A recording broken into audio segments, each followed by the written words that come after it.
क्या आप जानते हैं, आज का साइंस मानता है कि पूरा यूनिवर्स एक छोटे से बिंदु से शुरू हुआ था, जिसे हम कहते हैं बिग बैंग। लेकिन क्या आपने कभी सोचा, उससे पहले क्या था? स्पेस, टाइम, गॉड या कुछ नहीं? साइंस अब तक इस सवाल का पूरा जवाब नहीं दे पाया। पर हैरानी की बात यह है कि 1400 साल पहले ही कुरान में इस रहस्य के कुछ ऐसे इशारे मिले हैं जो आज की मॉडर्न कॉस्मोलॉजी से मिलते जुलते हैं। तो चलिए, आज हम जानते हैं बिग बैंग से पहले क्या था, साइंस क्या कहता है और कुरान क्या बताता है। बिग बैंग थ्योरी के मुताबिक 13.8 बिलियन ईयर्स पहले पूरा यूनिवर्स एक इन्फिनिटेसिमली स्मॉल पॉइंट था, जिसमें सब कुछ था, मैटर, एनर्जी, स्पेस और इवन टाइम खुद भी। और एक धमाका हुआ, जिससे यूनिवर्स एक्सपैंड होने लगा, और आज भी हो रहा है। साइंस के हिसाब से बिग बैंग के पहले कोई टाइम नहीं था, because time itself started with the Big Bang. So technically, asking what was before is like asking, North Pole के नॉर्थ में क्या है? थोड़ा कंफ्यूजिंग लग रहा है ना? डोंट वरी, अभी समझते हैं।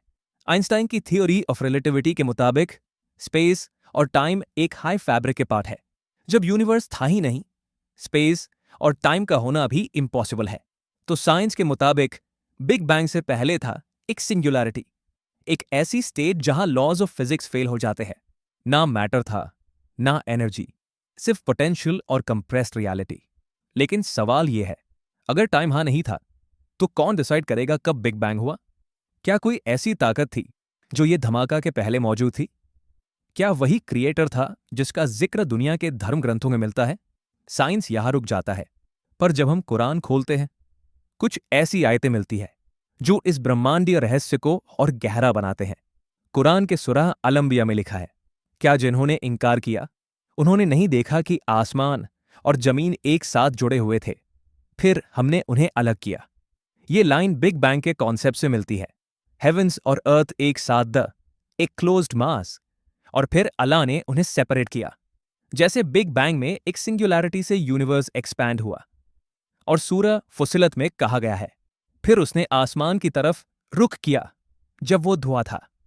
विज्ञान भी मानता है कि प्रारंभिक ब्रह्मांड एक गर्म गैसीय बादल था या धुआं जैसा था।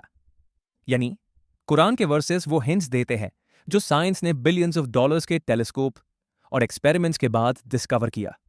तो सवाल यह है, कुरान ने ये बातें 1400 साल पहले कैसे बता दी? साइंस के पास इक्वेशंस है, बट आंसर्स नहीं। कुरान के पास वर्ड्स है, और उनके अंदर मीनिंग छुपा है। साइंस कहता है बिग बैंग से पहले था एक सिंगुलैरिटी, लेकिन कुरान कहता है अल्लाह था, और वही हर चीज का क्रिएटर है। सूरह अल-हादिद में लिखा है, he is the first and the last, यानी अल्लाह से पहले कोई नहीं और बाद में भी वही है।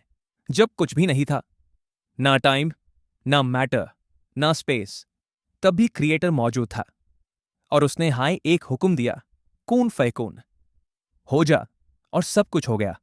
क्या ये वही कमांड थी जो बिग बैंग का ट्रिगर बनी? अब ये बात समझना, साइंस और रिलीजन एक दूसरे के दुश्मन है। एक्चुअली कुरान रिपीटडली कहता है, सोचो, देखो और समझो, यानी ऑब्जर्वेशन और रीजनिंग भी एक इबादत है। स्टीफन हॉकिंग और एल्बर्ट आइंस्टाइन ने भी माना था कि यूनिवर्स के पीछे कोई मैथमेटिकल इंटेलिजेंस हो सकती है। बस डिफरेंस ये है, साइंस कहती है इक्वेशन और कुरान कहता है क्रिएटर। साइंस के पास अभी तक वो टूल नहीं है जो टाइम के बाहर जाके देखे।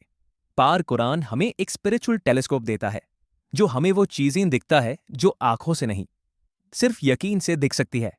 तो क्या हम कह सकते हैं बिग बैंग सिर्फ एक फिजिकल एक्सप्लोजन नहीं, बल्कि एक डिवाइन कमांड का मैनिफेस्टेशन था? बिग बैंग से पहले क्या था?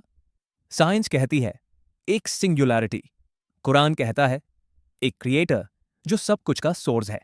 और शायद दोनों एक ही बात कह रहे हैं, बस लैंग्वेज अलग है। जब हम साइंस और फेथ दोनों को साथ लेके चलते हैं, तभी हम यूनिवर्स के असल राज को समझ सकते हैं। क्योंकि जब विज्ञान पूछता है कैसे, विश्वास कहता है क्यों। अब सवाल आपके लिए, आपके हिसाब से बिग बैंग से पहले क्या था? सिर्फ वैक्यूम या एक क्रिएटर प्रेजेंस? कमेंट में लिखिए अपना जवाब। और अगर आपको ये वीडियो पसंद आए हो, तो जरूर लाइक, शेयर, सब्सक्राइब करना मत भूलिए।